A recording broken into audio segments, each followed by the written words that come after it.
नमस्कार प्रिय विद्यार्थियों। आज के वीडियो के माध्यम से हम लोग चर्चा करेंगे इकोनॉमिक्स के बारे में। अगर आप बीए के प्रथम वर्ष प्रथम सेमेस्टर में हैं और आपका सब्जेक्ट है अर्थशास्त्र यानी इकोनॉमिक्स, तो आप इस वीडियो को अंत तक जरूर देख लीजिएगा, क्योंकि आज के वीडियो के माध्यम से कम 10 अति लघु उत्तरीय महत्वपूर्ण प्रश्न और 8 से 9 लघु उत्तरीय प्रश्न और कम से कम 4 या 5 दीर्घ उत्तरीय प्रश्नों की श्रृंखला देखने वाले हैं, जो कि आपकी पेपर पैटर्न के हिसाब से होगा। पेपर में यही सारे क्वेश्चंस पूछे जाते हैं। पिछले कई वर्षों में परीक्षाओं में विभिन्न विश्वविद्यालयों में ये क्वेश्चंस पूछे गए हैं। ये अब की बार परीक्षा में बहुत ज्यादा संभावित प्रश्न है कि आ सकते हैं। आपको बता दूं कि अगर आपने इस वीडियो को देख लिया तो आपका कॉन्फिडेंस लेवल बहुत हाई होगा। इनमें जो प्रश्न है ये 8 इकाइयों से संबंधित है। आप किसी भी यूनिवर्सिटी के किसी भी कॉलेज में पढ़ रहे हैं, आप सभी के लिए लेक्चर बहुत ही ज्यादा महत्वपूर्ण होगा। इकोनॉमिक्स बीए प्रथम और प्रथम सेमेस्टर में आपको पढ़ना होता है माइक्रो इकोनॉमिक्स के बारे में, प्रिंसिपल्स ऑफ माइक्रो इकोनॉमिक्स यानी व्यष्टि अर्थशास्त्र के सिद्धांत। हाय दोस्तों, मैं शिवम शुक्ला आप सभी दोस्तों का हार्दिक स्वागत करता हूं आपके अपने YouTube channel Shukla study point में। चलिए चर्चा करने का प्रयास करते हैं बहुत ही महत्वपूर्ण तरीके से 2026-27 की परीक्षा में पूछे जाने वाले क्वेश्चंस, जो कि आपकी परीक्षा के लिए बहुत ही महत्वपूर्ण है। ठीक है, principles of micro economics, most important question answer के बारे में चर्चा करेंगे। सबसे पहले अति लघु उत्तरीय प्रश्नों के बारे में चर्चा करेंगे, जिनकी संख्या 10 होती है। करना आपके 10 प्रश्न होते हैं और इसको आपको 50 शब्दों में बेसिकली लिखना होता है। कम से कम आप आधे पेज में, एक पेज में आप इसको लिख करके समाप्त कर सकते हैं। पहला क्वेश्चन, व्यष्टि अर्थशास्त्र यानी माइक्रो इकोनॉमिक्स क्या है, इसके बारे में बताएं। व्यष्टि अर्थशास्त्र किसे कहते हैं, इसके बारे में आपको बताना है कि व्यष्टि अर्थशास्त्र है क्या। देखिए, लिखेंगे व्यष्टि अर्थशास्त्र। व्यष्टि माने छोटा अर्थशास्त्र, समष्टि माने बड़ा अर्थशास्त्र। व्यष्टि अर्थशास्त्र या माइक्रो इकोनॉमिक्स कहते हैं अर्थशास्त्र की वह शाखा है जो व्यक्तिगत या सूक्ष्म इकाइयों का गहराई से अध्ययन करती है। किसका अध्ययन करती है? व्यक्तिगत चीजों का, यानी पर्टिकुलर चीजों का अध्ययन करती है व्यष्टि अर्थशास्त्र। ठीक है, सूक्ष्म इकाई का अध्ययन करती है। ठीक है, यह पूरे देश की अर्थव्यवस्था के बजाय उसके छोटे छोटे हिस्सों का अध्ययन करती है, जैसे कि एक विशेष उपभोक्ता का व्यवहार कैसा है उसके बारे में अध्ययन करना हुआ, एक फर्म की लागत कितनी है उद्योग की उसके बारे में अध्ययन करना हुआ, या फिर किसी एक वस्तु की कीमत कैसे तय की जाती है या कैसे तय होती किसी एक वस्तु की कीमत, इस पर ध्यान केंद्रित करता है, ना कि सकल देश के बारे में, यानी पूरे देश के बारे में, अर्थव्यवस्था के बारे में यह अध्ययन नहीं करता।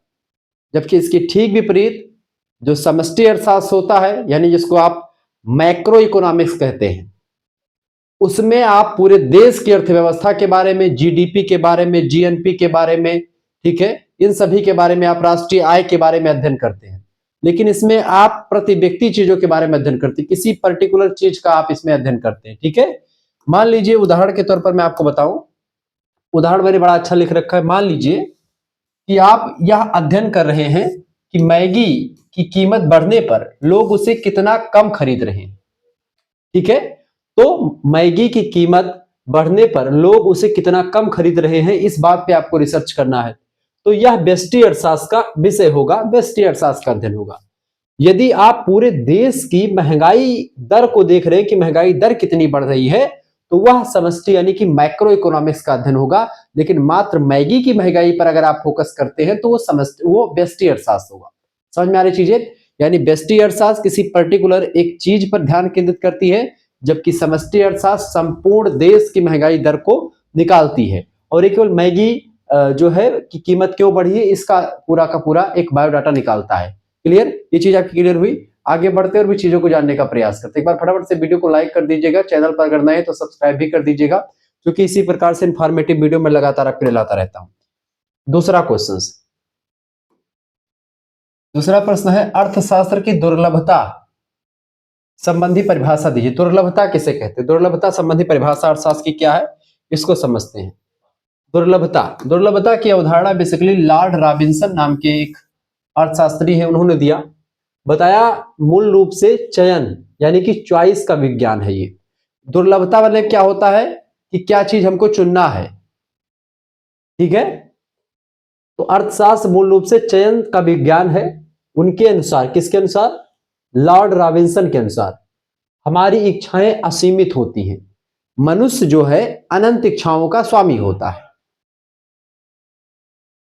जैसे हमें कार, बंगला, अच्छी शिक्षा सब कुछ चाहिए होता है, लेकिन उन्हें पूरे करने वाले संसाधन जो होते हैं यानी पैसा और समय आपके पास सीमित होता है। तो सीमित संसाधनों में असीमित इच्छाओं की पूर्ति हमको करना होता है। अब हमको असीमित इच्छाओं में से कौन कौन सी इच्छा हमारे लिए जरूरी है उसको चूज करना ही दुर्लभता होती है, या दुर्लभता की समस्या होती है कि हमको कार पहले खरीदनी है, या हमको घर पहले बनवाना है, या हमको लड़की की शादी पहले करनी है। ठीक है, तो पैसा और समय बहुत कम या दुर्लभ होते हैं। इन्हीं सीमित संसाधनों का सही चुनाव करना ही अर्थशास्त्र कहलाता है। और यही परिभाषा दुर्लभता से संबंधित अर्थशास्त्र की परिभाषा है कि सीमित संसाधनों का प्रयोग करके असीमित इच्छाओं की पूर्ति कर ली जाए, यही अर्थशास्त्र होता है। और यही दुर्लभता की समस्या होती। दुर्लभता की समस्या क्या है कि भाई तमाम सारे संसाधन हैं और तमाम सारे एक प्रकार से इच्छाएं हैं, कम संसाधन है, इच्छाएं बहुत हैं। उन्हीं कम संसाधनों का प्रयोग करके हमको अपनी इच्छाओं को कैसे पूरा करनी है, हमको पहले कौन सी इच्छा पूरी करनी है, हमको बाद में कौन सी इच्छा पूरी करनी। आपके पास 10,000 रुपए हैं, उसमें से पहले आप जो है रोटी ला, पहले आपको आटा खरीदना चाहिए कि पहले आपको जो है पेट्रोल में मतलब गाड़ी में पेट्रोल डलवाना है, कि पहले आपको जो है बच्चे के लिए स्वेटर और जैकेट खरीदनी है, या फिर आपको बैंक बैलेंस उससे जमा करना है 4-5 हजार। तो पहले क्या करना है, पहले आपकी जरूरी है रोटी, फिर कपड़ा, फिर मकान, उसके बाद में बचता तो तेल पानी आप डलवाओ, फिर उसके बाद में और बचता तो आप सेविंग करो। ये सिस्टम चलता है। ठीक है, दुर्लभता यहीं पर, चयन की समस्या। उदाहरण के रूप में समझे, यदि आपके पास 500 रुपए है, ठीक है, तो आप उससे या तो एक फिल्म देख सकते हो या एक किताब खरीद सकते हो। यहां पैसा दुर्लभ है, जो कि आपके पास मात्र 500 रुपए है। उन्हीं 500 रुपए में आपको किताब भी खरीदनी है और आपको मूवी भी देखनी है। दोनों में से आपको एक ही कर पाएंगे 500 में, लेकिन इच्छाएं आपकी दो हैं और पैसा आपके पास एक के लिए है, मतलब कि एक के लिए है। और आपको चुनाव करना है यहां पर कि आप किसे प्राथमिकता देंगे। आप पहले मूवी देखेंगे कि पहले बुक खरीदेंगे। तो प्राथमिकता किसकी होगी नैतिकता के हिसाब से, पहले आप बुक खरीदेंगे, पिक्चर आप बाद में देख लेंगे। हो सकता है बुक से पढ़ करके आप पास हो जाए, आपको अच्छी जॉब लग जाए और आप बाद में कई सारी मूवीज देख पाए। आगे देखते हैं तीसरा क्वेश्चन। तीसरा प्रश्न बाबू, मांग का नियम क्या है, लॉ ऑफ डिमांड क्या है बताएं। लिखेंगे मांग का नियम, डिमांड। पूरा का पूरा अर्थशास्त्र डिमांड एंड सप्लाई के नियम पर काम करता है। मांग का नियम अर्थशास्त्र का सबसे बुनियादी या सबसे बेसिक हिस्सा होता है या नियम होता है। मांग का नियम यह कहता है, मांग का नियम, कि यदि अन्य बातें जैसे कि उपभोक्ता की आय कितनी है, उसकी पसंद नापसंद क्या है, ना बदले, यानी उसकी आय में कोई परिवर्तन ना हो और उसकी पसंदगी में कोई परिवर्तन ना हो, तो कीमत और मांग के बीच उल्टा संबंध होता है। समझ रहे, कहने का मतलब मांग का नियम कहता है कि व्यक्ति उपभोक्ता की आय, जैसे उपभोक्ता मान लेते 10,000 अभी कमा रहा है, 10,000 वो हमेशा कमाता रहे।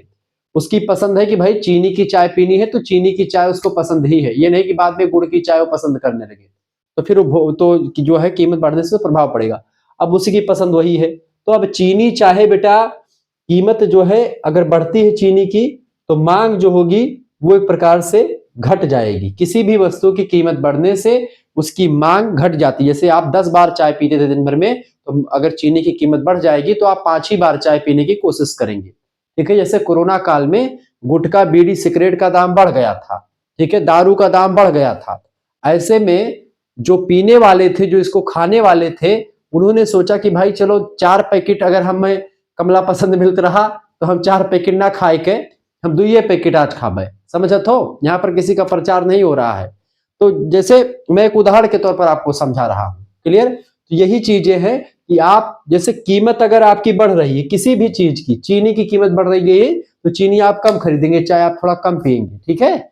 और यही चीज होती है, आपका उल्टा संबंध होता है। तो मांग का नियम कहता है कि अगर उपभोक्ता की आय और पसंद उसकी ना बदले, स्थिर रहे, तो ऐसी स्थिति में कीमत बढ़ने पर मांग घट जाएगी और मांग बढ़ने पर कीमत बढ़ जाएगी। ठीक है, मांग अगर घट जाती है तो कीमत क्या होती है, कीमत और मांग के बीच उल्टा संबंध हो जाता है अगर उपभोक्ता की आय और पसंद ना बदले। मान लेते कीमत आपकी बढ़ गई तो मांग जो हो जाएगी घट जाएगी, और कीमत घट गई तो मांग बढ़ जाएगी। समझ रहे हैं। अगर चीजें आपको जैसे 100 रुपए में पहले चीजें मिल रही थी और आज वही चीज आपको 90 रुपए में मिल जा रही है तो आप ज्यादा खरीदेंगे, ठीक है। या आपको 80 रुपए मिल जा रही तो और ज्यादा खरीदेंगे, ठीक है। यानी इस तरीके का संबंध होता है, व्युत्क्रम का संबंध होता है। यानी दाम बढ़ेंगे तो लोग कम खरीदेंगे और अगर दाम गिरेगा तो लोग ज्यादा खरीदारी करेंगे। ये बात आप देख, जब कोई शॉपिंग मॉल में छूट चलती है तो लोग बहुत अधिक मात्रा में परचेजिंग करते हैं, ठीक है। ये बात ध्यान रखेंगे। उदाहरण के रूप में समझे कि जब गर्मियों में आम की कीमत 150 रुपए किलो होती है तो लोग कम आम खरीदते हैं, ठीक है। या एक पौवा आम खरीद करके या आधा किलो आम खरीद करके अपना जीविका चला लेते हैं। लेकिन जब वही आम बेटा कीमत गिर जाती है आम की और 40 रुपए किलो आम हो जाता है, एक पसेरी आम आप खरीद लेते हैं 4 पंचे 20, 200 रुपए में, ठीक है।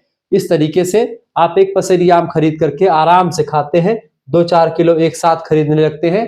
कहने का मतलब यह है कि कीमत के गिरने से लोग परचेजिंग ज्यादा करते हैं और कीमत के बढ़ने से परचेजिंग लोग कम कर देते हैं। यही मांग का नियम कहता है। अगर रुचि और उसकी एक प्रकार से आय में घटोतरी बढ़ोतरी ना हो। अब देखो, आय में मान लेते आय बढ़ गई किसी व्यक्ति की तो खरीदारी ऑटोमेटिक उसकी बढ़ जाएगी, चाहे जितनी महंगी चीजें हो। आय घट जाएगी तो कई चाहे जितना आप सस्ता कोई चीज कर दे लोग नहीं खरीदेंगे उसको, क्योंकि उसके आय को डिफीट हो रहा है, आय उसकी प्रभावित हो रही है। तो मांग का नियम कहता है कि अगर आय और उसकी पसंद और नापसंद स्थिर रहे तो ऐसी स्थिति में मांग का नियम काम करता है। और मांग एंड सप्लाई या मांग मतलब की कीमत और मांग में क्या होता है, व्युत्क्रम का संबंध होता है, उल्टा संबंध होता है। चौथा प्रश्न, गिफिन वस्तुएं क्या है? गिफिन वस्तुएं किसे कहते हैं? देखिए, गिफिन वस्तुओं की अगर बात की जाए, वे घटिया वस्तुएं या वे निम्न वस्तुएं या वे निम्न श्रेणी की वस्तुएं होती हैं, गिफिन वस्तुएं जिन पर मांग का नियम काम ही नहीं करता, मांग का नियम फेल हो जाता है। ऐसी वस्तुओं को हम गिफिन वस्तुएं कहते हैं। कुछ ऐसी वस्तुएं हैं जिन पर ये मांग का नियम जो ऊपर मैंने बताया ये काम ही नहीं करता है, ऐसी वस्तुओं को हम गिफिन वस्तुएं कहते हैं, ठीक है। जैसे आमतौर पर कीमत गिरने पर मांग बढ़नी चाहिए, जब कीमत गिर जाती है तो मांग बढ़ जाता है। किसी भी वस्तु की कीमत घट गई तो उसको लोग ज्यादा खरीदते हैं, यानी मांग बढ़ जाती है।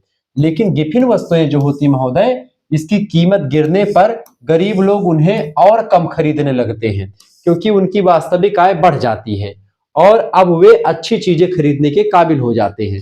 और इसीलिए अब वो कीमत गिरने से बेकार चीजों को नहीं खरीदने का प्रयास करते। जैसे एक उदाहरण के रूप में अगर मैं बताऊं, पहले मक्का की रोटी लोग खाते थे, ठीक है।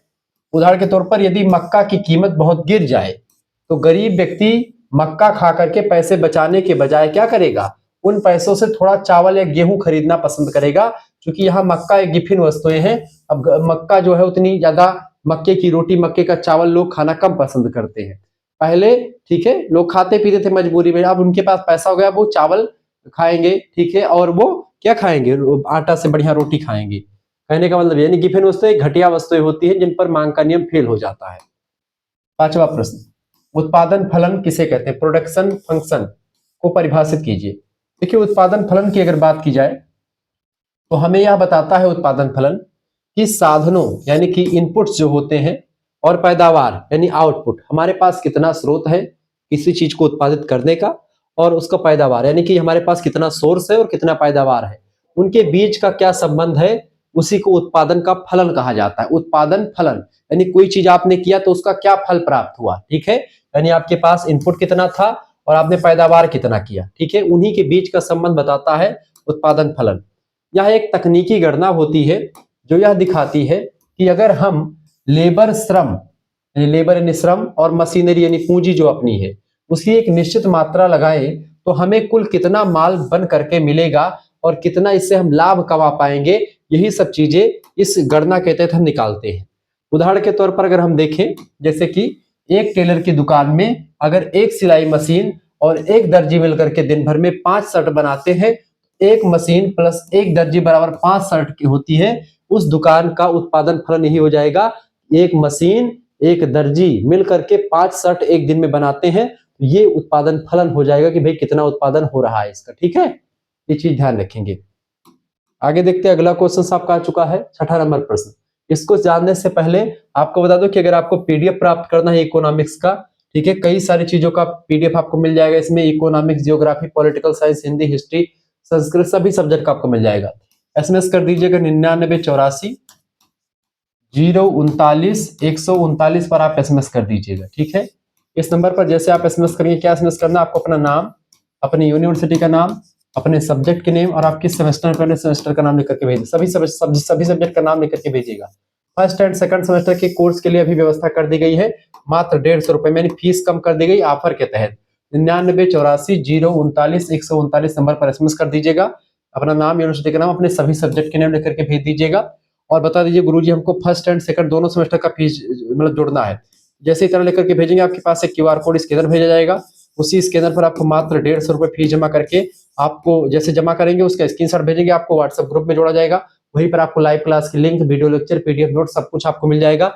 मात्र 150 रुपए फीस में आपको क्या क्या मिलेगा, सभी सब्जेक्ट का नोट्स आपको मिल जाएगा। ठीक है, इस समय नोट्स सबसे परफेक्ट होंगे क्योंकि आप बहुत कम समय में चीजों को पढ़ पाएंगे और हमारे वीडियोस लेक्चर्स आपको यूट्यूब पर ही मिल जाएंगे अधिकतर, लेकिन आपको सारी PDF जो मिल जाएगी, ये मॉडल पेपर की PDF है, ऐसे तमाम सारी PDF तैयार है, वो सब आपको मिल जाएगी। उसको पढ़ करके आप अच्छे तैयारी कर सकते हैं। ठीक है, अभी एक सब्जेक्ट नहीं बल्कि आपको सभी सब्जेक्ट की मिल जाएगी। इसके साथ साथ आपका इससे को करिकुलर जो सब्जेक्ट आपका है, फूड न्यूट्रिशन हाइजीन हो गया या फिर आपका फर्स्ट एड एंड हेल्थ हो गया, इसकी विशेष तैयारी यानी कम से कम 5 से 6 प्रैक्टिस सेट पिछले साल के साल पेपर और फर्स्ट एड एंड हेल्थ के भी, यानी दोनों के, यानी चाहे फूड न्यूट्रिशन हाइजीन हो चाहे फर्स्ट एड एंड हेल्थ हो, ऑब्जेक्टिव वाला पेपर होता है, इसकी पूरी तैयारी आपको मिल जाएगी। ठीक है, ये आपके लिए फायदेमंद रहेगा।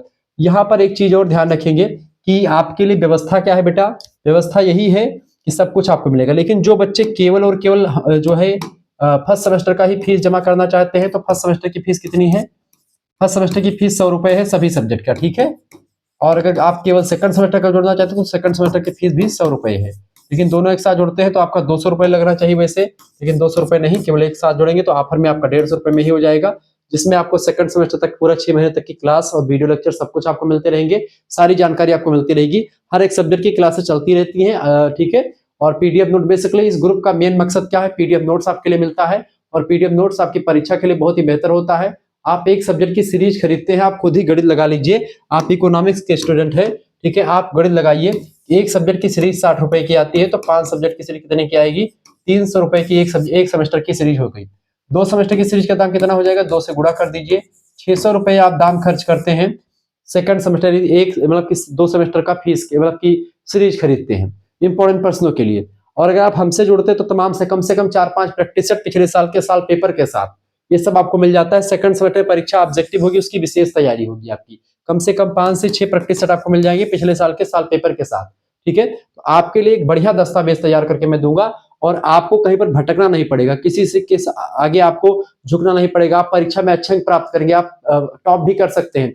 आपके लिए बेहतर तैयारी के लिए आ चुका है मंच शुक्ला पॉइंट। 150 रुपए फीस जमा करके आप फर्स्ट एंड सेकंड दोनों सेमेस्टर का जोड़ सकते हैं।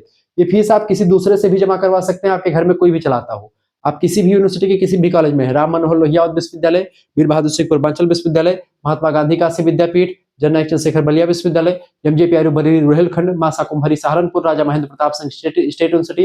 ठीक है, इसके अलावा आपका जननायक चंद्रशेखर बलिया विश्वविद्यालय, चौधरी चरण सिंह मेरठ विश्वविद्यालय, छत्रपति साहू जी महाराज कानपुर विश्वविद्यालय, ठीक है, बुंदेलखंड यूनिवर्सिटी झांसी, डॉक्टर भीमराव अम्बेडकर आगरा विश्वविद्यालय, महात्मा गांधी काशी विद्यापीठ, मां विंध्यवासिनी मिर्जापुर विश्वविद्यालय, सिद्धार्थ यूनिवर्सिटी कपिलवस्तु, दीनदयाल उपाध्याय गोरखपुर विश्वविद्यालय, मां पाटेश्वरी बलरामपुर विश्वविद्यालय, और ऐसे तमाम प्रकार सिद्धार्थ यूनिवर्सिटी कपिलवस्तु सारे विश्वविद्यालय के लिए बेहतर अंदाज में तैयारी करवाई जाती है। तो जिनको भी जुड़ना है सभी लोग जुड़ जाए, मेरे हिसाब से आप सभी को जुड़ना चाहिए। ठीक है, चूंकि शुक्ला पॉइंट आपके साथ है।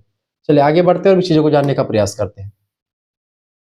अगला क्वेश्चन आपका आ चुका, अवसर लागत, अवसर जान प्रीत अति गाढ़ी, सजल नयन पुल कावली बाढ़ी। अवसर लागत क्या है, ठीक है, अपॉर्चुनिटी कॉस्ट कहते हैं, उससे आप क्या समझते हैं। देखिए, अवसर लागत का मतलब है अगले सर्वश्रेष्ठ विकल्प का त्याग करना। जैसे कि जब हम किसी एक चीज को चुनते हैं तो हमें दूसरी चीज छोड़नी पड़ती है, जैसे आपको चाय के बदले कॉफी पीनी पड़े, तो अवसर लागत क्या होगी, अभी मैं आपको समझा रहा हूं, एक उदाहरण भी मैंने रखा है।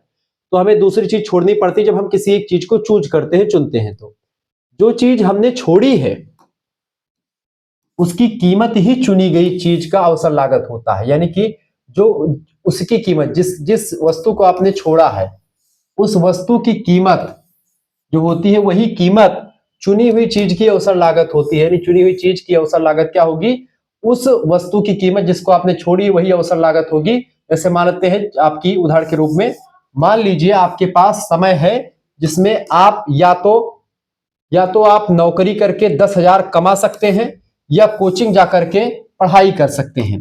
दो ऑप्शन है आपके पास, 10,000 रुपए हैं, या तो क्या है कुछ समय के लिए आप 10,000 रुपए कमा सकते हैं या फिर आप जाकर के कोचिंग कर सकते हैं, पढ़ाई कर सकते हैं।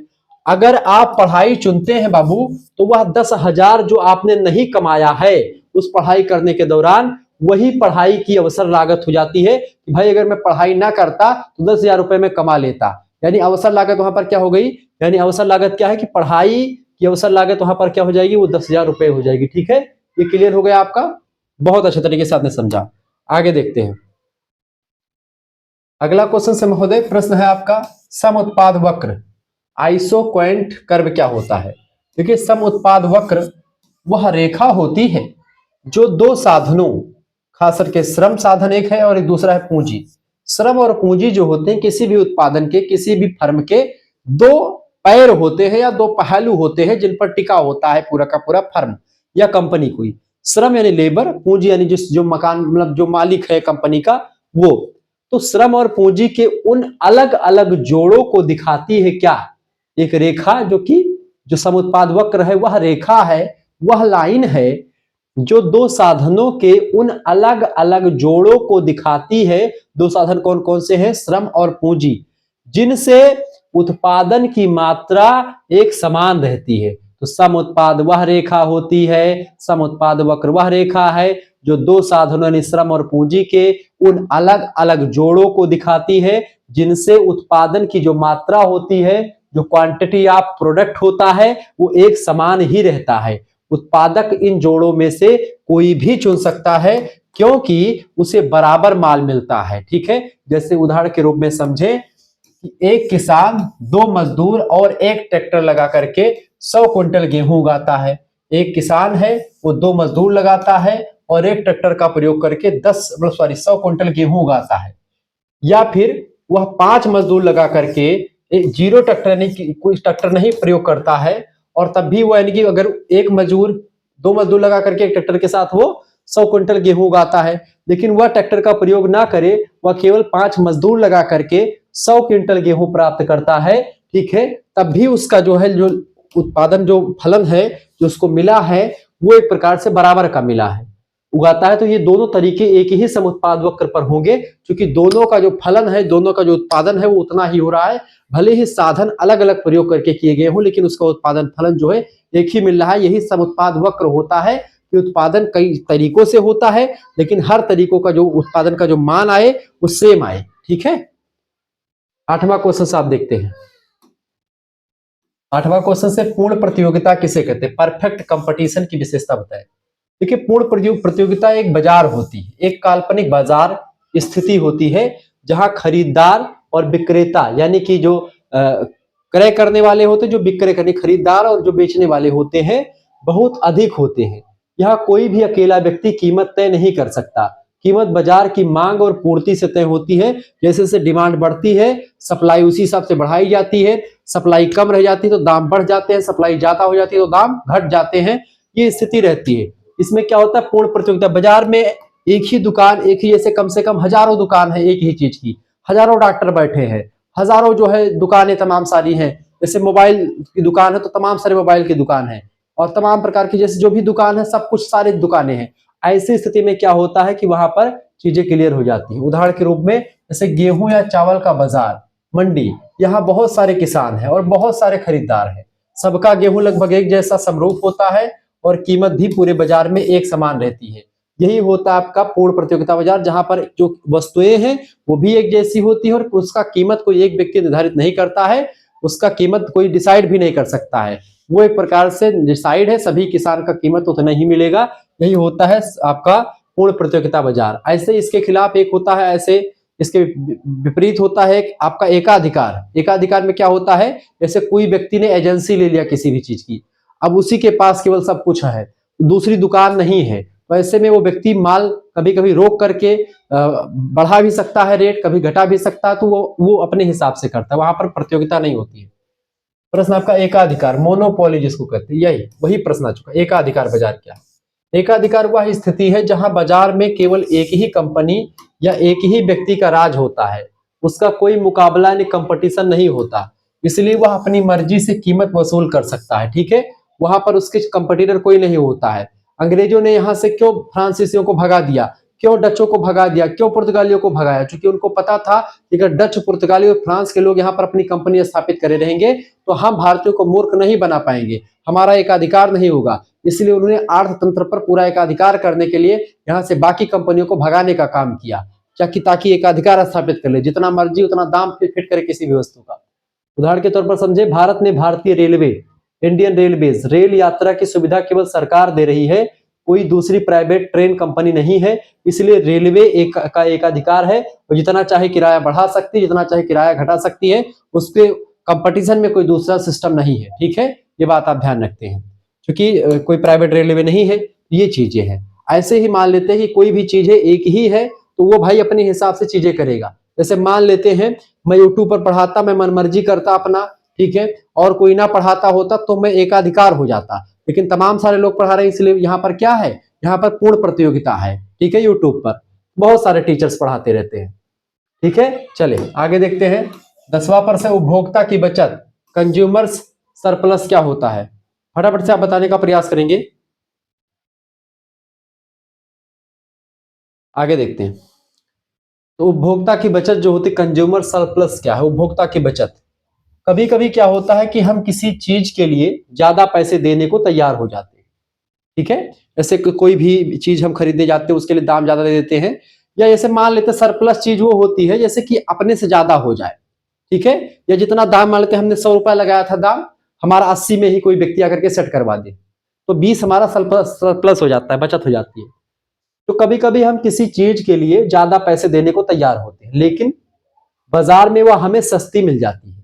जो पैसा हमारे मन में था और जो हमने सच में दिया, उसके बीच का जो अंतर होता है हमारी मानसिक बचत या उपभोक्ता की, उसी को बचत कहते हैं। जैसे कि मान लेते हैं उदाहरण के तौर पर कि आप एक प्यासे व्यक्ति हैं और एक पानी की बोतल के लिए आप 50 रुपए देने को तैयार हो जाते हैं। कभी कभी आपको बहुत प्यास लगी पानी पर, कहीं पर आपको पानी नहीं मिल रहा है, ऐसी स्थिति में उस 50 रुपए की बोतल जो 20 रुपए या 10 रुपए की बोतल आती है पानी के लिए, तो आप 50 रुपए देने को तैयार हैं। लेकिन दुकानदार ने आपसे केवल 20 रुपए लिए कि भाई चलो मैं ईमानदार हूं, ये पानी का बोतल 20 का ही आता है, 20 का आप ले लो 1 लीटर पानी, और मैं 50 रुपए आपसे नहीं लूंगा, 30 आपको वापस कर देता है। तो आपने दिया कितना था, 50 रुपए देने का मन बना लिया था कि 50 भी हम दे देंगे। ठीक है, लेकिन 20 में आपको मिल गया, 50 में से 20 घटा तो 30। अब ये 30 रुपए जो बचती बेटा, यही उपभोक्ता की क्या होती है, यही 30 रुपए आपकी उपभोक्ता की बचत होती है। इसी को कंज्यूमर सरप्लस कहा जाता है। आपने जो सोचा था उसके ठीक जो है विपरीत, या आपने जो सोचा था उसके कहीं ना कहीं उससे आपको कम पैसे में मिल जाए, और जो आपका बचत हो रही है वही उपभोक्ता की बचत होती है, कंज्यूमर सरप्लस कहा जाता है इसी को।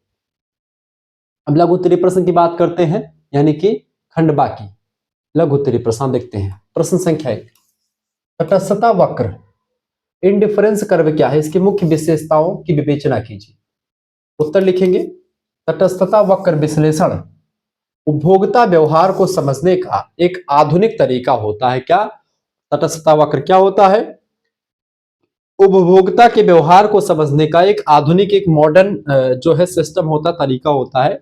इसे अधिमान वक्र भी कहा जाता है। यह वक्र दो वस्तुओं के उन विभिन्न संयोगों को दर्शाता है जिनसे उपभोक्ता को समान संतुष्टि प्राप्त होती है। इसीलिए उपभोक्ता इन संयोगों के बीच तटस्थ यानी कि इंडिफरेंट रहता है। इसके बीच में किसी के प्रति झुकाव नहीं, तटस्थ होता है, किसी भी मुद्दे के लिए वो तटस्थ रहता है। प्रमुख विशेषताएं इसकी ये है, ऋणात्मक ढाल। देखिए, तटस्थता वक्र ऊपर से नीचे दाईं ओर झुकता है, ऊपर से नीचे दाईं ओर झुकता है, जो ऋणात्मक ढाल होता है तटस्थता वक्र में। इसका अर्थ यह है कि यदि उपभोक्ता एक वस्तु जैसे कि सेब की मात्रा बढ़ाना चाहता है तो उसे समान संतुष्टि बनाए रखने के लिए दूसरी वस्तु जैसे संतरा की मात्रा कम करनी होगी। अगर वो उसको एक प्रकार से क्या होता है, यहाँ पर ऋणात्मक ढाल का मतलब क्या है कि जैसे मान लेते हैं यदि उपभोक्ता यानी कोई कंज्यूमर है, वो एक वस्तु जैसे सेब की मात्रा बढ़ाना चाहता है कि सेब हमको ज्यादा ही चाहिए, ठीक है, तो उसे समान संतुष्टि बनाए रखने के लिए हमको क्या करना पड़ेगा, संतरे की मात्रा को कम करना पड़ेगा। सेब बढ़ा रहा है तो संतरा को कम करना पड़ेगा, ठीक है, ये सिस्टम चलता है। ये होता है आपका जो है वक्र आपका होता है। ठीक है, कौन सा वक्र होता है बेटा? ये होता है आपका तटस्थता वक्र। तटस्थता वक्र यानी कि आपको ऐसे कि एक घटाएंगे तो दूसरा बढ़ाना पड़ेगा, ऋणात्मक। दूसरी विशेषता इसकी ये है कि मूल बिंदु की ओर उन्नतोदर होता है, यानी यह वक्र बीच में से मूल बिंदु की ओर झुका हुआ होता है। इसका कारण घटती हुई सीमांत प्रतिस्थापन दर होती है। ठीक है, diminishing marginal rate of substitution. जैसे जैसे उपभोक्ता के पास एक वस्तु बढ़ती जाती है, वह दूसरी वस्तु को छोड़ने की इच्छा कम करता जाता है। इस तरीके से ये सिस्टम चलता है यहाँ पर। अगली विशेषता इसकी ये है जो है तटस्थता वक्र की, कि दो वक्र एक दूसरे को नहीं काटते। यहाँ पर दो तटस्थता वक्र कभी भी आपस में नहीं मिल सकती या एक दूसरे को कभी भी काट नहीं सकते। तटस्थता वक्र में दो वक्र अगर है तो आपस में कभी एक दूसरे को काटते नहीं है। ठीक है, ध्यान रखें, क्योंकि प्रत्येक वक्र संतुष्टि के एक अलग स्तर को दर्शाता है। ऊंचा वक्र अधिक संतुष्टि। अगली विशेषता, जो वक्र जितना ऊंचा दाईं ओर होगा वह उपभोक्ता को उतनी ही अधिक संतुष्टि प्रदान करेगा, क्योंकि उसमें वस्तुओं की मात्रा अधिक होती जाती है। इसलिए जो जितना ऊंचा होगा, दाईं ओर होगा, वह वक्र उतना ही प्रॉफिट करेगा उपभोक्ता की। उदाहरण के तौर पर मान लीजिए कि आपके पास दो विकल्प हैं। दो विकल्प कौन कौन? Pizza, 2 pizza plus 5 cold drink, या 4 पिज्जा प्लस 2 कोल्ड ड्रिंक। ठीक है, अब आपके पास पिज्जा की मात्रा में अगर 2 बढ़ा है तो वहीं पर कोल्ड ड्रिंक में आपका 3 घट गया है। यदि इन दोनों विकल्पों में से आपको बराबर खुशी मिल रही है तो ये दोनों बिंदु एक ही तटस्थता वक्र पर होंगे। यही तटस्थता वक्र होता है कि भाई जैसे आपका दो चीजें हैं, आप जैसे 2 पिज्जा खाने से और 5 कोल्ड ड्रिंक पीने से आपको 100% संतुष्टि मिल जा रही है। वहीं पर अगर आपको 4 पिज्जा मिल जाए और 2 ही कोल्ड ड्रिंक मिले तब भी आपको 100% सेटिस्फेक्शन मिल जाता है। तो ये दोनों वक्र जो तटस्थता वक्र यही आपका दिखाता है। ठीक है, दोनों में समान संतुष्टि मिलती है। एक की मात्रा अगर बढ़ाते तो दूसरी की मात्रा आपको कम करनी पड़ती है। इससे तटस्थता वक्र इसी को कहते हैं। ठीक है, किसी एक तरफ झुका हुआ रहेगा, दोनों समान संतुष्टि आपको देता है। दूसरा क्वेश्चन, मांग की लोच क्या है? इलास्टिसिटी ऑफ डिमांड के विभिन्न प्रकारों का वर्णन कीजिए। देखिए, मांग की लोच बेटा 3 प्रकार की होती है। मांग की आय लोच, मांग की कीमत लोच और मांग की आड़ी लोच। ये 3 प्रकार की लोच होती है। मांग में घटोत्तरी बढ़ोत्तरी को ही लोच कहते हैं। ठीक है, समझते हैं। मांग का नियम, मांग का नियम हमें केवल दिशा बताता है कि कीमत बढ़ी तो मांग घटी। ये मांग का नियम क्या बताता है कि अगर उपभोक्ता की चीजें, उपभोक्ता की आय, उपभोक्ता की रुचि, इंटरेस्ट अगर समान रहता है, उसमें बदलाव नहीं होता है, तो मांग बढ़ने से कीमत बढ़ने से मांग घट जाती है और कीमत घटने से मांग बढ़ जाती है। ये मांग का नियम कहता है। कोई भी वस्तु की डिमांड तब बढ़ती है जब उसका रेट सस्ता हो जाता है। कोई भी वस्तु की रेट जो है अगर महंगा हो जाता तो वो वस्तु जो है कम खरीदी जाती है। ठीक है, ये चीज पहले से क्लियर है। अब इसको चीजों को समझने का प्रयास करते हैं। लेकिन मांग की लोच जो होती है बेटा, यह बताती है कि कीमत में बदलाव होने पर मांग में कितना बदलाव आएगा। यानी अगर कीमत में बदलाव हो जाए तो ऐसी स्थिति में मांग में कितना बदलाव आएगा, ये चीज उसके आगे, यानी कि मांग के नियम से एक कदम आगे बढ़ करके रिसर्च करता है मांग की लोच। यह मांग की संवेदनशीलता को मापता है। ठीक है, कि मांग घटने से, जैसे कि अगर कीमत बढ़ेगी तो कितना कम खरीदेंगे लोग, अगर मांग जो है कीमत घटती है तो कितना ज्यादा लोग खरीदेंगे। मांग की लोच के मुख्य प्रकार, पहला होता है मांग की कीमत लोच, प्राइस इलास्टिसिटी। वस्तु की अपनी कीमत में परिवर्तन होने के कारण मांग में जो परिवर्तन आता है उसे कीमत लोच कहते हैं। जैसे मान लेते हैं कि अगर वस्तु की तो मांग की वस्तु की कीमत लोच, यानी अगर मान लेते हैं किसी कोई वस्तु है, उस वस्तु की कीमत में बढ़ोतरी हो जाती है तो उससे मांग पर क्या प्रभाव पड़ता है, मांग कितना घटती कितना बढ़ती इसको जांचता है। अगर उस वस्तु में मान लेते हैं कि उसकी कीमत जो है मांग की जो है, मांग में क्या होता है, कीमत में घटोतरी हो जाती है तो मांग कितना बढ़ जाती है, इसी को मापता है ये। इसके 5 स्तर होते हैं, पूर्णतया लोचदार, लोचदार इकाई के बराबर, बेलोचदार या पूर्णतया बेलोचदार। ठीक है, ये 5 स्तर से होकर के कीमत लोच जो होती है निर्धारित होती है। तो कीमत लोच, मांग की कीमत लोच। दूसरी होती है मांग की आय लोच, यानी उपभोक्ता की अगर आय में परिवर्तन होता है, कोई व्यक्ति पहले 10,000 कमाता था, अगर वो 15,000 कमाने लगता है तो वो मांग पर उसका क्या प्रभाव पड़े। जाहिर सी बात है, कोई व्यक्ति 10,000 कमाता है तो कम डिमांड करेगा, लेकिन उसी के व्यक्ति के पास जब 15,000 पर मंथ आ रहे हैं तो वो सोचेगा एक आध फुट डिमांड उसकी ओर बढ़ जाती है। इस तरीके से चीजें होती है, यही आय लोच होती है। यानी जब उपभोक्ता की आय में यानी इनकम बदले तो वस्तु की मांग बदलती है, तो उसे आय लोच कहते हैं। यानी मान लेते हैं कि जो व्यक्ति है, उपभोक्ता है, उसका इनकम जो है वो बढ़ जाता है। इनकम बढ़ने से उसकी आय जो होती है वो ज्यादा उसको मिलेगी। जब उसकी आय यानी इनकम बढ़ जाती है तो उसकी डिमांड भी बढ़ जाएगी, ठीक है। लेकिन अगर उसकी आय कम हो जाएगी तो उसकी डिमांड भी कम हो जाएगी, पैसा भी नहीं रहेगा तो क्या खरीदेगा, क्या डिमांड करेगा। तो ये होता है आय, यानी आय के घटने बढ़ने से जो है मांग में घटोतरी बढ़ोतरी होती है, उसी को बोलते हैं कीमत, मतलब की जो है मांग की आय लोच। सामान्य वस्तुओं के लिए धनात्मक और घटिया वस्तुओं के लिए ऋणात्मक होती है। सामान्य वस्तुओं के लिए धनात्मक होती है, जबकि घटिया वस्तुओं के लिए, विभिन्न वस्तुओं के लिए ऋणात्मक होती है। तीसरी होती है मांग की आड़ी लोच, तिरछी लोच इसको कहते हैं, क्रॉस इलास्टिसिटी। जब एक वस्तु जैसे कि चाय की कीमत बदलने से दूसरी संबंधित वस्तु जैसे कॉफी की मांग प्रभावित होती है तो इसे आड़ी लोच कहते हैं। जैसे मान लेते हैं चाय, मान लेते हैं महंगी हो गई, ठीक है, तो चाय महंगी हो गई, इसका मतलब ये है कि कीमत, अब चाय के स्थान पर चाय के विकल्प के रूप में कॉफी है, तो चाय की कीमत बढ़ गई, लोग चाय की मांग कम कर देंगे और मांग किसकी बढ़ जाएगी, यानी चाय की कीमत बढ़ोतरी या घटोतरी से कॉफी की कीमत घट या बढ़ रही है, ये चीज यहां पर डिसाइड करता है, ठीक है।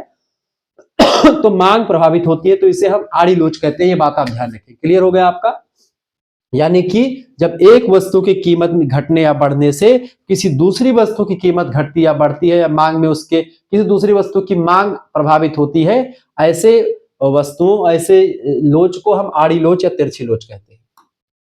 उदाहरण के रूप में अगर समझे, लोचदार मांग, यदि मोबाइल की कीमत 10% गिरे तो उसकी बिक्री 50% बढ़ जाए तो यह अत्यधिक लोचदार मांग कही जाएगी। ये बात ध्यान रखें, क्योंकि मोबाइल की कीमत में 100 रुपए की पहले मोबाइल थी, अब वो 90 रुपए की मिल रही है, तो पहले मान लेते हैं कि वो 100 मोबाइल बेचता था, अब वो 150 मोबाइल बेचेगा, जब 50 जो है वो जो है 10% कमी कर देता है, ठीक है।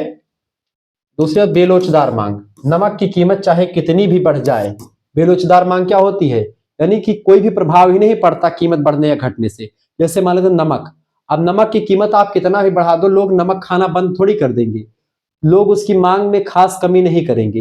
यह बेलोचदार मांग का उदाहरण है, क्योंकि नमक हर व्यक्ति को जरूरत पड़ती है, चीनी की हर व्यक्ति को जरूरत पड़ती है। हो सकता है चाय ना पिए, लेकिन बिना नमक के तरकारी यानी सब्जी कैसे खाएगा, यानी कि बिना नमक है, नमक खरीदना ही पड़ेगा व्यक्ति को। तो नमक जो होता है ये पूर्ण बेलोचदार मांग होती है नमक के ऊपर की, ठीक है, उस पर कीमत में घटने बढ़ने से कोई प्रभाव ही नहीं पड़ता।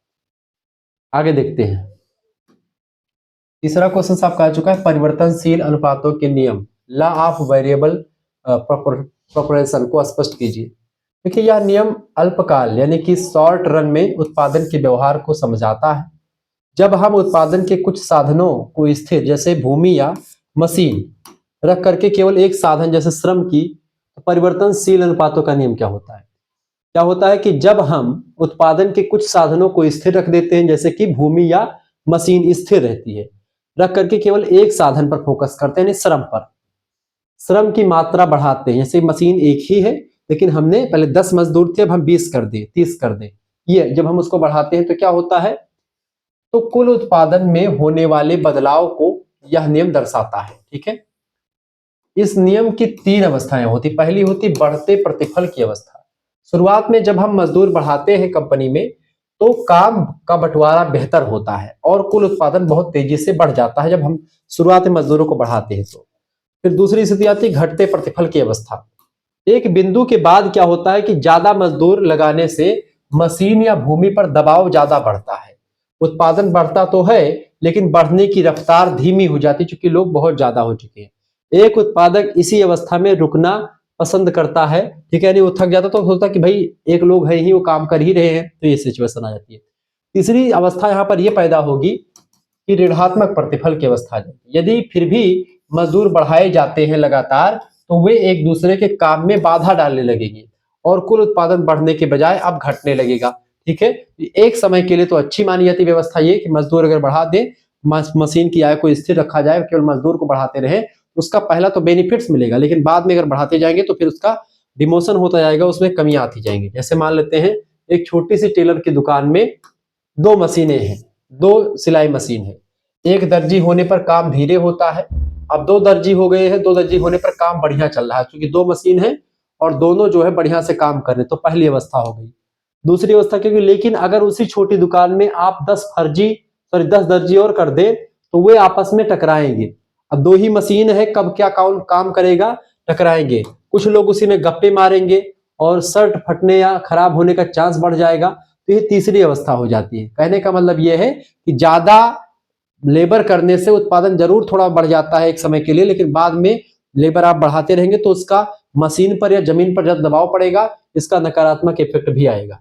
ठीक है, अगला क्वेश्चन, चौथा प्रश्न, व्यष्टि और समष्टि अर्थशास्त्र यानी micro economics and micro economics में क्या डिफरेंस है बताएं।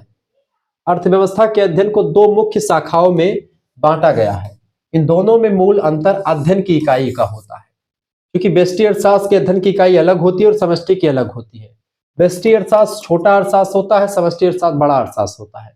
व्यष्टि अर्थशास्त्र यानी माइक्रो इकोनॉमिक्स या अर्थव्यवस्था की व्यक्तिगत इकाइयों का अध्ययन करता है, जैसे कि एक व्यक्ति की आय का अध्ययन कर सकता है, ये एक कंपनी यानी फर्म का उत्पादन कितना है उसका अध्ययन कर सकता है, या फिर किसी एक वस्तु की कीमत कितनी होगी उसको डिसाइड कर सकता है। कीमत सिद्धांत भी इसी को कहते हैं। ठीक है, इसे कीमत सिद्धांत भी कहते हैं व्यष्टि अर्थशास्त्र को। जबकि इसके विपरीत जो समष्टि अर्थशास्त्र होता है महोदय, यानी मैक्रो इकोनॉमिक्स, यह पूरी अर्थव्यवस्था का एक समग्र यानी टोटल रूप में अध्ययन करता है।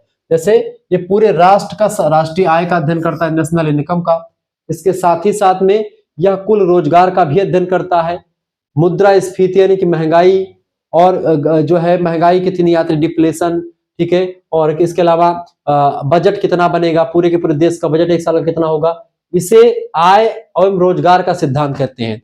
तो जो समष्टि अर्थशास्त्र होता है उसको आय और रोजगार का सिद्धांत कहते हैं, जबकि जो एक प्रकार से किसी वस्तु की कीमत में होने वाला जो परिवर्तन वो सब होता है तो कीमत सिद्धांत कहते हैं व्यष्टि अर्थशास्त्र को, जबकि आय और रोजगार का सिद्धांत कहते हैं समष्टि अर्थशास्त्र को। ये बात भी ध्यान रखेंगे।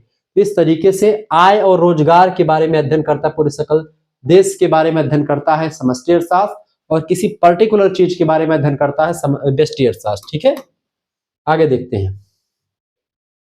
उदाहरण के रूप में अगर हम किसी एक दुकानदार की कमाई की बात करें तो वह एक व्यष्टि होगा, लेकिन अगर हम पूरे भारत देश की जीडीपी की बात करते हैं, ग्रास डोमेस्टिक प्रोडक्ट की बात करते हैं, सकल घरेलू उत्पाद की बात करते हैं, तो वह समष्टि अर्थशास्त्र का हिस्सा होगा। अगला 5वां क्वेश्चन आपका आ चुका है, एकाधिकारात्मक प्रतियोगिता, मोनोपोलिस्टिक कंपटीशन से आप क्या समझते हैं। एकाधिकारात्मक प्रतियोगिता क्या होती है। आपने पढ़ा प्रतियोगिता बाजार वाला, एक पढ़ा था लघु उत्तरीय मतलब उसमें अति लघु उत्तरीय में, और एक पढ़ा था आपने एकाधिकार वाला। लेकिन ये ऐसा मार्केट होता है जहां पर एकाधिकार भी और प्रतियोगिता भी है। यह वास्तविक जगत में पाई जाने वाली बाजार की सबसे आम स्थिति है। इसमें पूर्ण प्रतियोगिता और एकाधिकार दोनों के विशेषताएं, दोनों के लक्षण दिखाई पड़ते हैं। यहाँ बेचने वाले बहुत होते हैं, लेकिन सबकी वस्तुएं एक दूसरे से थोड़ी अलग अलग होती है, प्रोडक्ट होते हैं, डिफरेंस होता है यहाँ पर। ठीक है, और डिफरेंस के आधार पर कीमत जो होती है वो अलग अलग हो सकती है। ठीक है, विशेषताएं, विक्रेताओं की संख्या अधिक होती है, विज्ञापन पर बहुत खर्च इसमें किया जाता है। ठीक है, सेलिंग यानी सेलिंग कॉस्ट जो होती है, और फर्म अपनी वस्तु की कीमत खुद तय करने में थोड़ी स्वतंत्र होते हैं। यहाँ पर क्या होता है कि सबकी क्वालिटी अलग अलग, जैसे एक शर्ट की दुकान है, तमाम प्रकार के शर्ट है, शर्ट की क्वालिटी भी अलग अलग होती है, उसके अलग अलग शर्ट के अलग अलग दाम होते हैं। तो ये आपका यहाँ पर एकाधिकार प्रतियोगिता हो जाती है कि भाई एक ही चीज है लेकिन उसकी कई सारी चीजें हैं, उसमें एक दाम कम होगा, एक दाम ज्यादा होगा। वस्तु विभेद, यहाँ पर वस्तुएं पूरी तरह एक जैसी नहीं होती, उसमें ब्रांड, पैकिंग या खुशबू का अंतर होता है। जैसे एक उदाहरण हम ले नहाने वाले साबुन का। ठीक है, बहुत अच्छे तरीके से समझने का प्रयास। तो यहाँ पर जो प्रतियोगिता एकाधिकार होता है या एकाधिकार पूर्ण प्रतियोगिता वाला जो बाजार होता है, वहां पर ये होता है जैसे एक नहाने का साबुन का बाजार है। ठीक है, लक्स साबुन एक है, एक डव साबुन है और एक डेटॉल साबुन है। सब साबुन ही बेच रहे हैं, लेकिन लक्स का अलग रेट है, डव का अलग रेट है और डेटॉल का अलग रेट है। डिटॉल की अलग विशेषता है, डब की अलग है विशेषता और लक्स की अलग विशेषता है। सब विज्ञापन करते हैं, सब अपने अपने हिसाब से उसका प्रचार करते हैं, लेकिन सबकी अपनी पहचान है, सब ब्रांड साबुन है, ठीक है, और सबकी कीमतें भी थोड़ी अलग अलग होती हैं, ठीक है। इस तरीके से लोग खरीदते हैं। यहाँ पर क्या प्रतियोगिता भी है और एकाधिकार भी। लक्स का साबुन का अलग डिमांड है, उसका अलग पैसा है, उसका अलग। जबकि अब एक ही चीज की बात करें, जैसे चीनी, अब चीनी की क्वालिटी एक ही जैसी रहती है तो चीनी उतनी में ही मिलेगी, लेकिन कुछ चीनी में भी आप देखते तमाम चीजें, आप तमाम क्वालिटी आ चुकी तो उसमें भी बढ़ोतरी और घटोतरी होती रहती है। आगे देखते हैं। छठा प्रश्न आपका आ चुका है, लागत की धारणाओं, स्थिर लागत और परिवर्तनीय लागत को समझाइए। स्थिर लागत क्या और परिवर्तन लागत क्या है, लागत की धारणा दो। देखिए, किसी भी वस्तु को बनाने में जो खर्चा आता है उसे लागत कहते हैं। जैसे कोई वस्तु आपने बनाई, उसको बनाने में जो खर्चा लगा है उसी को लागत कहा जाता है। अल्पकाल में यानी कम समय में यह दो प्रकार की होती है, एक होती है स्थिर लागत, फिक्स्ड कॉस्ट जो डिसाइड पहले से, एक होती है परिवर्तनीय लागत।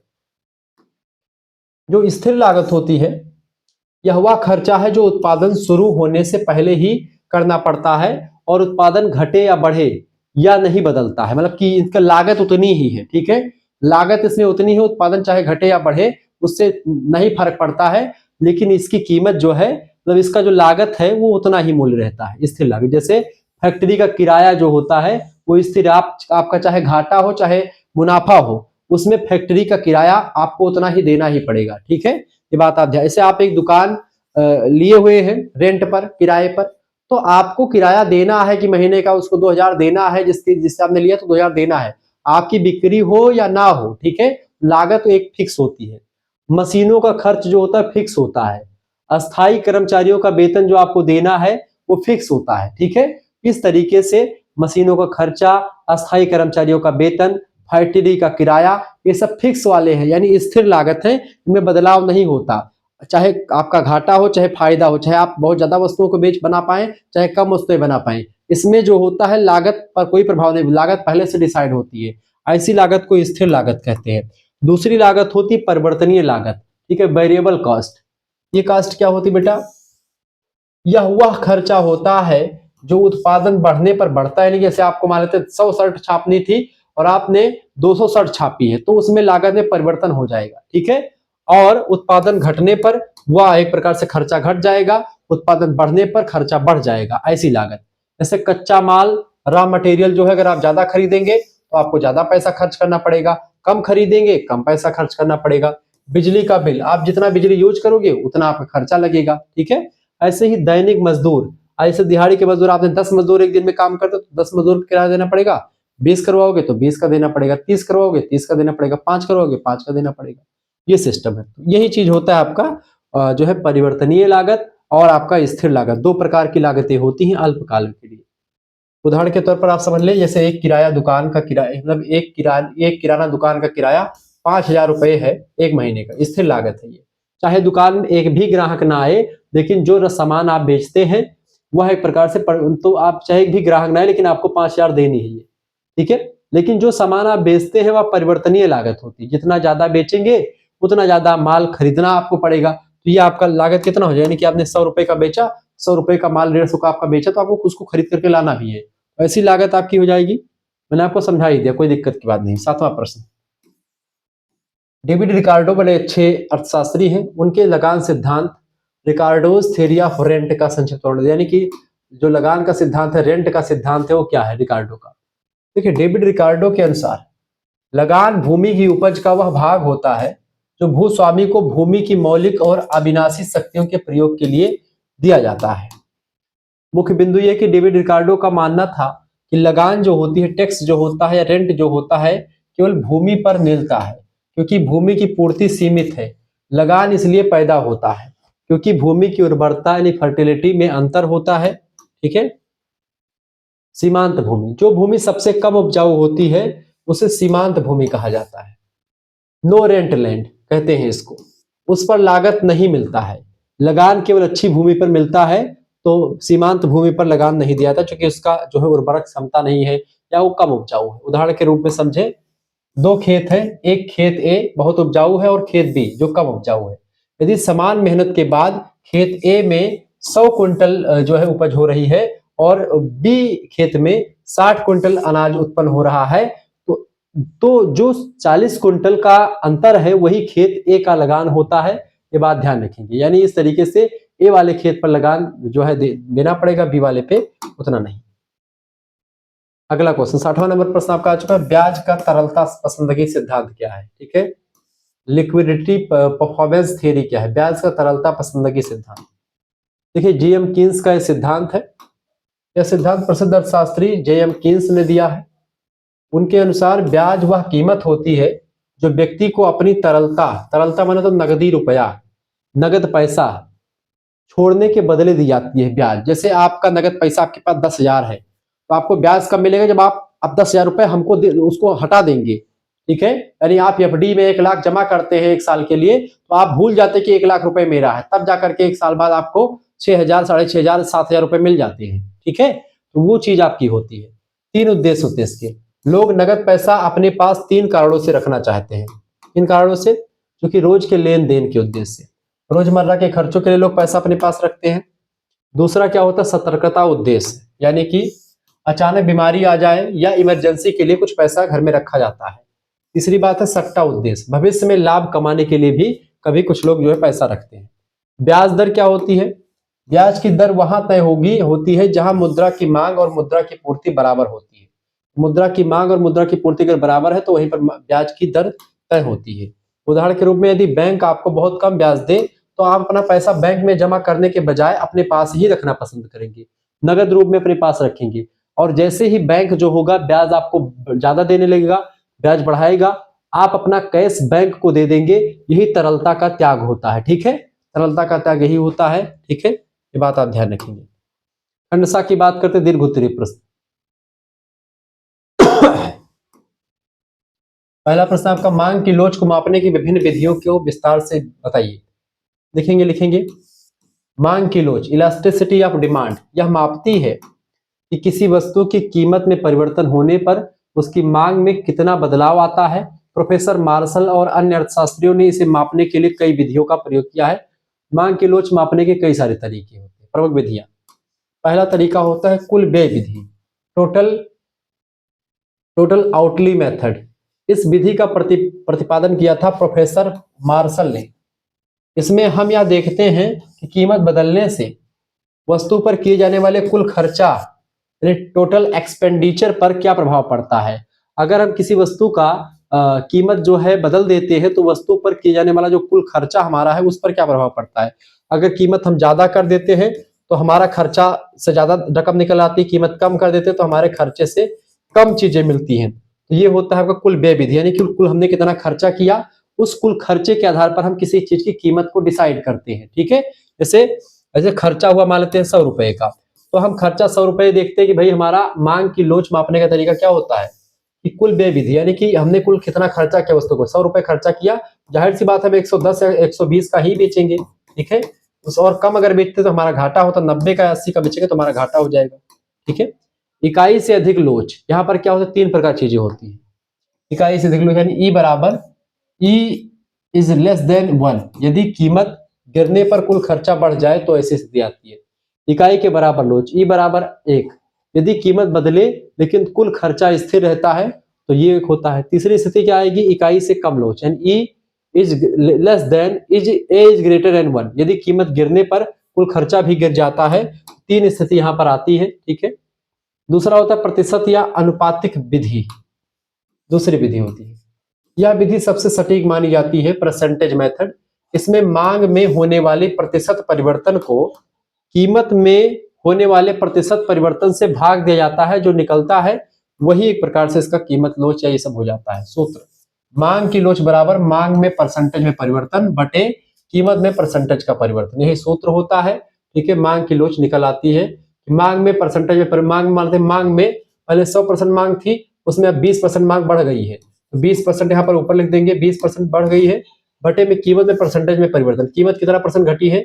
अब कीमत मान लेते हैं आपने जो है 20% घटा दी थी या जो भी हो, तो आपने यहाँ पर लिख देंगे जितना परसेंटेज में होगा, यानी मतलब 40% घटा दी थी, तो आपका क्या हो जाएगा, 0 0 कट जाएगा, 2 2 1 बटा 2। ठीक है, यहाँ पर 1 बटा 2 जो दिन 2 निकलेगा एक मांग की कीमत लोच हो जाएगी।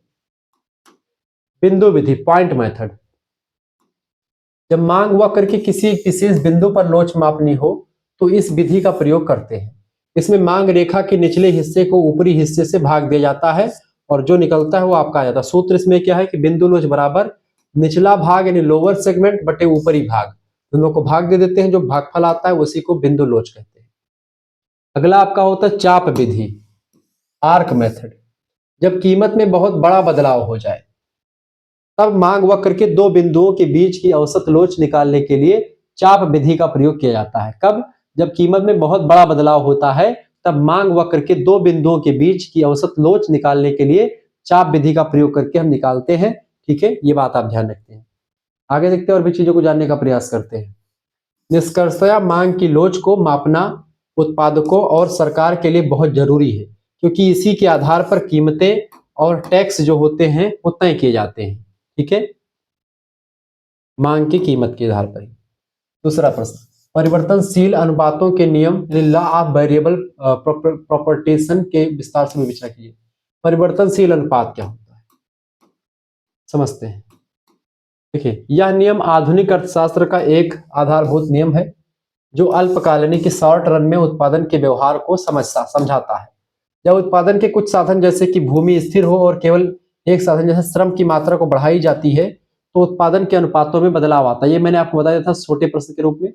नियम की तीन अवस्थाएं होती है। बढ़ते प्रतिफल की अवस्था, जैसे से आप देखते हैं उत्पादन जो होता है, इस अवस्था में जैसे से हम अतिरिक्त मजदूर लगाते हैं कुल उत्पादन टीपी जो होता है, औसत उत्पादन एपी और सीमांत उत्पादन एमपी तीनों बढ़ते हैं। ऐसा इसलिए होता है क्योंकि स्थिर साधनों यानी मशीन या भूमि का बेहतर उपयोग होने लगता है जब जो है मजदूर ज्यादा लगा देते हैं। इससे उत्पादन पहली अवस्था में ठीक ठाक तरीके से बढ़ जाता है।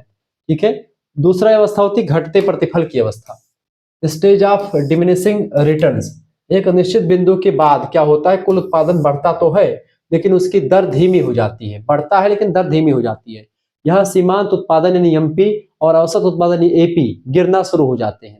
एक समझदार उत्पादक इसी अवस्था में उत्पादन करना पसंद करता है, ये बात आप ध्यान रखेंगे। और तीसरी अवस्था सबसे बेकार की अवस्था होती है ऋणात्मक प्रतिफल की अवस्था, स्टेज ऑफ नेगेटिव रिटर्न। इस अवस्था में स्थिर साधन पर मजदूरों की भीड़ इतनी बढ़ जाती है कि वे एक दूसरे के काम में बाधा डालते हैं। यहाँ सीमांत उत्पादन यानी एमपी जो होता है ऋणात्मक यानी नेगेटिव हो जाता है और कुल उत्पादन गिरने लगता है। यही एक प्रकार से दिक्कत का सामना करना पड़ता है। नियम की मान्यता ये है कि तकनीकी स्तर में कोई बदलाव नहीं होना चाहिए इसमें। दूसरी बात है कम से कम एक साधन है, जैसे भूमि स्थिर हो या फिर फैक्ट्री मशीन स्थिर हो, कम से कम एक साधन स्थिर होने चाहिए। तीसरी सिचुएशन है कि परिवर्तनशील साधन जैसे श्रम की सभी इकाइयां समान रूप से कुशल होनी चाहिए, यानी कि जो भी मजदूर हो सभी को कोई चीज आती है, सभी को अच्छे तरीके से चीजें आती हो। उदाहरण के रूप में 1 एकड़ भूमि पर एक मजदूर 10 क्विंटल अनाज उगाता है, 2 मजदूर मिलकर के 25 क्विंटल बढ़ता प्रतिफल है, 5 मजदूर मिलकर के 45 क्विंटल तो ये घटता प्रतिफल हो जाता है। लेकिन अगर उसी 1 एकड़ पर 20 मजदूर लगा दिए जाए तो फसल कुचल जाएगी और उत्पादन जो हो जाएगा 45 से गिर करके 30 क्विंटल ही रह जाएगा। ये ऋणात्मक प्रतिफल है और यही दिक्कत का सामना। तो ये होता है आपका ये सिद्धांत। अगला क्वेश्चन आपका आ चुका है पूर्ण प्रतियोगिता के अंतर्गत कीमत निर्धारण कैसे करते हैं। पूर्ण प्रतियोगिता के अंतर्गत समझते हैं। अर्थशास्त्र में पूर्ण प्रतियोगिता बाजार की वह स्थिति है जहां क्रेताओं यानी कि जो बायर्स होते खरीदने वाले होते हैं और जो विक्रेता होते सेलर्स, उनकी संख्या बहुत अधिक होती है और वे एक जैसी यानी समरूप वस्तुएं बेचते हैं। इस बाजार में कोई भी अकेला विक्रेता कीमत तय नहीं कर पाता है।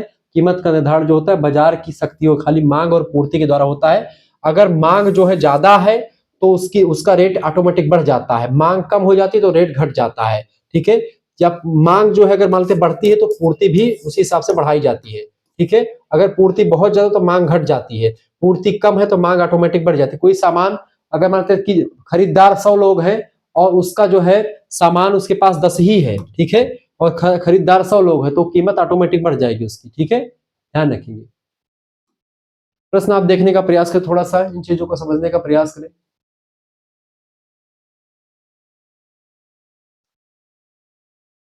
समझते भाई। जैसे आपका है कीमत निर्धारण की प्रक्रिया। पूर्ण प्रतियोगिता में कीमत वहां तय होती है जहां बाजार मांग यानी मार्केट डिमांड और बाजार पूर्ति मार्केट सप्लाई एक दूसरे के बराबर होते हैं, यानी जितनी मांग है उतनी सप्लाई है तो वहां पर जो है बराबर होता है। इसे साम्य कीमत यानी कि इक्विलिब्रियम प्राइस कहा जाता है। यहाँ पर क्या है, जितनी डिमांड है उतनी सप्लाई है तो बराबर हो गया। लेकिन डिमांड अगर ज्यादा है तो सप्लाई भी उसी अनुपात में बढ़ानी पड़ेगी। अगर सप्लाई नहीं बढ़ती है, मांग ज्यादा है, तो रेट बढ़ जाएगा, कीमत बढ़ जाएगी। ठीक है, इसके विपरीत आप समझें कि अगर डिमांड बहुत ज्यादा है और उत्पादन उससे भी ज्यादा कर दिया गया, डिमांड ज्यादा है और आपने उत्पादन बहुत ज्यादा कर दिया, कोई मिलते हैं 100 व्यक्ति खरीदार हैं और 500 सामान बना दिया गया है, तो ऐसे में कीमत जो हो जाएगी कम हो जाएगी। ठीक है, लेकिन ऐसी स्थिति है कि 100 लोग खरीदार हैं और उसका जो 50 ही सामान है, तो कीमत जो होती है वो बढ़ जाती है। ठीक है, ये चीज ध्यान रखेंगे। कोई चीज अगर कम है, खरीदार ज्यादा, तो चीजें उसमें महंगी हो जाती। बाजार मांग, उपभोक्ता कम कीमत पर अधिक वस्तु खरीदना चाहता है, इसलिए मांग वक्र ऊपर से नीचे की ओर झुकता है यहाँ पर। ठीक है, बाजार पूर्ति, उत्पादक अधिक कीमत पर अधिक माल बेचना चाहता है, इसीलिए पूर्ति वक्र नीचे से ऊपर की ओर यहाँ पर चढ़ता है। साम्य बिंदु ये होता है कि जिस बिंदु पर मांग और पूर्ति की रेखाएं एक दूसरे को काटती है, वही कीमत बाजार में स्वीकार की जाती है। यानी डिमांड और सप्लाई, मांग जितनी है उतनी पूर्ति है, उसी हिसाब से डिमांड उसका मांग जो है कीमत डिसाइड की जाती है। जैसे मांग अगर बढ़ जाती बहुत ज्यादा तो कीमत भी बढ़ा दी जाती है, मांग बहुत घट जाती तो कीमत भी घटा दी जाती है। ठीक है, किसी भी चीज का सप्लाई बहुत कम है, उसकी भी कीमत बढ़ जाती है, सप्लाई बहुत ज्यादा तो कीमत ऑटोमेटिक घट जाती है। ठीक है, इस बिंदु पर ना तो मांग अधिक होती है और ना ही पूर्ति अधिक होती, बराबर होती है। इसी पर डिसाइड हो जाता है कि भाई कितना चीज होगा। प्रमुख बिंदु, कीमत स्वीकार यानी पूर्ण प्रतियोगिता में फर्म कीमत तय नहीं करता, बल्कि बाजार द्वारा तय की जाती है, की गई कीमत को स्वीकार करना पड़ता है।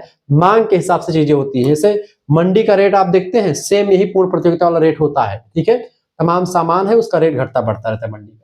अल्पकाल और दीर्घकाल, अल्पकाल में फर्म को लाभ या हानि हो सकती है, लेकिन दीर्घकाल में पूर्ण प्रतियोगिता में फर्मों को केवल सामान्य लाभ ही प्राप्त होता है। उदाहरण के रूप में मान लीजिए कि अनाज मंडी में गेहूं की मांग जो है और पूर्ति 2000 प्रति क्विंटल पर बराबर है। अब कोई भी किसान 2100 में गेहूं नहीं बेच पाएगा, क्योंकि ग्राहक दूसरे किसान के पास चला जाएगा और 1900 में वह बेचना नहीं चाहेगा, क्योंकि उसे नुकसान होगा, इसीलिए वो 2000 रुपए में ही बेचेगा। अगला क्वेश्चन है उपभोक्ता के संतुलन को तटस्थता वक्र विश्लेषण के द्वारा समझाइए। वही चीज है, थोड़ा सा विस्तार से आ चुका है, इसको मैं समझा चुका हूं। जैसे एक उपभोक्ता उस समय संतुलन की स्थिति में होता है जब वह अपनी सीमित आय यानी इनकम को दो वस्तुओं पर इस तरह खर्च करता है कि उसे अधिकतम संतुष्टि प्राप्त होती है। ठीक है, मैक्सिमम सेटिस्फेक्शन प्राप्त हो। तटस्थता वक्र उसी और बजट रेखा की सहायता इसे बेहतर समझा जा सकता है। संतुलन की शर्त, उपभोक्ता के संतुलन के लिए दो प्रमुख शर्तों का पूरा होना आवश्यक है। पहली बात बजट रेखा और तटस्थता वक्र का स्पर्श। संतुलन उस बिंदु पर होता है जहां बजट रेखा यानी प्राइस लाइन तटस्थता वक्र को स्पर्श करती है। इस बिंदु पर तटस्थता वक्र की ढाल यानी मार्जिनल रेट ऑफ सब्स्टिट्यूशन और बाजार कीमत का अनुपात बराबर होता है। तटस्थता वक्र का मूल बिंदु की ओर उन्नतोदर होना, संतुलन के बिंदु पर तटस्थता वक्र मूल बिंदु की ओर यानी कॉन्वेक्स होना चाहिए, जिसका अर्थ है कि प्रतिस्थापन की सीमांत दर घट रही है। व्याख्या यानी बजट रेखा यह बताती है कि उपभोक्ता अपनी आय से वस्तुओं की कौन कौन से संयोग खरीद सकता है। तटस्थता वक्र की बात करें तो यह उपभोक्ता की पसंद और संतुष्टि के स्तर को दिखाता है। उपभोक्ता हमेशा ऊंचे से ऊंचे तटस्थता वक्र पर पहुंचना चाहता है, लेकिन उसकी आय बजट रेखा उसे एक सीमा तक ही जाने की अनुमति देती है। आपका बजट कितना, उसके हिसाब से आप चीजों को ले सकते हैं। जिस बिंदु पर उसकी क्षमता यानी बजट, उसकी इच्छा यानी पसंद का मेल होता है, वही संतुलन बिंदु कहा जाता है। ठीक है, उन्हें सेटिस्फेक्शन कहा जाता है। उदाहरण के रूप में मान लेते हैं कि यदि आपकी जेब में 100 रुपए हैं और आप सेब और संतरे खरीदना चाहते हैं, आप उन दोनों की उतनी ही मात्रा खरीदेंगे जहां आपकी 100 रुपए की सीमा समाप्त हो जाएगी। तो बजट रेखा आपकी 100 रुपए की है, आप सेब भी खरीदना चाहते हैं और आप संतरा भी करना चाहते हैं। ठीक है, तो आपको उन दोनों से मिलने वाली खुशी संतुष्टि सबसे ज्यादा होती। मान लेते हैं कि आपने जो है 5 संतरे खरीदे और आपने 5 सेब खरीदे। ठीक है, 100 रुपए में। अब आप यहां पर चाहते हैं कि संतुष्टि मिल गई, लेकिन उसी 100 रुपए में आप चाहे तो आप 4 संतरा खरीद सकते हैं और 6 सेब खरीद सकते हैं। ठीक है, तो यहाँ पर जैसे एक वस्तु घटाएंगे या बढ़ाएंगे तो दूसरे में परिवर्तन हो जाएगा, यही चीज होती है यहाँ पर। ठीक है, तो इस तरीके से आपने चीजों को समझ लिया है। तो अगर आपको जो है पीडीएफ प्राप्त करनी है इसकी, तो आप पीडीएफ प्राप्त कर सकते हैं, और भी तमाम सारे पीडीएफ है इसके। ठीक है, 9984 039 139 पर आप एसएमएस करके सभी सब्जेक्ट की पीडीएफ प्राप्त कर सकते हैं। फर्स्ट सेमेस्टर के कोर्स में ज्वाइन हो सकते हैं। अपना नाम, अपनी यूनिवर्सिटी का नाम, अपने सब्जेक्ट के नेम लिख करके आप भेज दीजिएगा। ठीक है, जैसे लिख करके भेजेंगे, जैसे फर्स्ट एंड सेकंड दोनों सेमेस्टर की फीस इस समय रखी गई मात्र 150 रुपए, और सभी बच्चों के लिए जुड़ना चाहिए। केवल फर्स्ट सेमेस्टर की फीस 100 रुपए है, ठीक है। केवल सेकंड सेमेस्टर में आप जुड़ना है तो आपकी फीस 100 रुपए है। इसमें आपको सभी सब्जेक्ट के नोट्स मिलेंगे, वीडियो लेक्चर, पीडीएफ नोट्स सब कुछ मिलेगा, लाइव क्लास वाला ग्रुप भी आपको मिलेगा, ठीक है। लेकिन मेरे हिसाब से आपके लिए फर्स्ट सेमेस्टर का इस समय नोट्स बहुत जरूरी है, और लाइव क्लास जो मॉडल पेपर की वीडियोस है वो, ठीक है, जो आपके यूट्यूब चैनल पर भी मिल जा रही है। फर्स्ट एंड सेकंड सेमेस्टर का जो नोट्स होगा आपके लिए बेसिकली जो व्यवस्था है, मात्र 150 रुपए फीस में सभी सब्जेक्ट का नोट्स मिल जाएगा विथ को करिकुलर, यानी कि फर्स्ट एड एंड हेल्थ या फूड न्यूट्रिशन जो भी आपका शामिल होगा, दोनों सब्जेक्ट का सभी सब्जेक्ट, दोनों सेमेस्टर का सभी सब्जेक्ट। इसमें सेकंड सेमेस्टर की 6 महीने तक की आपकी क्लास भी ज्वाइन हो जाएगी ग्रुप वाला, और आपका फर्स्ट सेमेस्टर की पूरी तैयारी तक आपको पढ़ाया जाएगा, पूरा सेकंड सेमेस्टर की तैयारी भी आपको हो जाएगी, तब तक पढ़ाया जाएगा, ठीक है। इस तरीके का आपको मिल जाएगा सभी सब्जेक्ट का, geography, polity, Hindi, history, Sanskrit, और आपका ये क्या नाम है, अर्थशास्त्र, शिक्षा शास्त्र, समाजशास्त्र, सारे सब्जेक्ट का मिल जाएगा, सभी सब्जेक्ट। जुड़ना कैसे, फीस कैसे जमा करनी है, जैसे आप एसएमएस करेंगे व्हाट्सएप पर, आपके पास एक क्यूआर कोड स्कैनर भेजा जाएगा, उसी पर आपको फीस जमा कर देनी, मात्र 150 रुपए दोनों सेमेस्टर के लिए, और आपको वहां पर जोड़ दिया जाएगा ग्रुप में व्हाट्सएप के, और वहीं पर आपको लाइव क्लास की link, video lecture, PDF note सब कुछ मिलते रहेंगे सभी सब्जेक्ट का, ठीक है।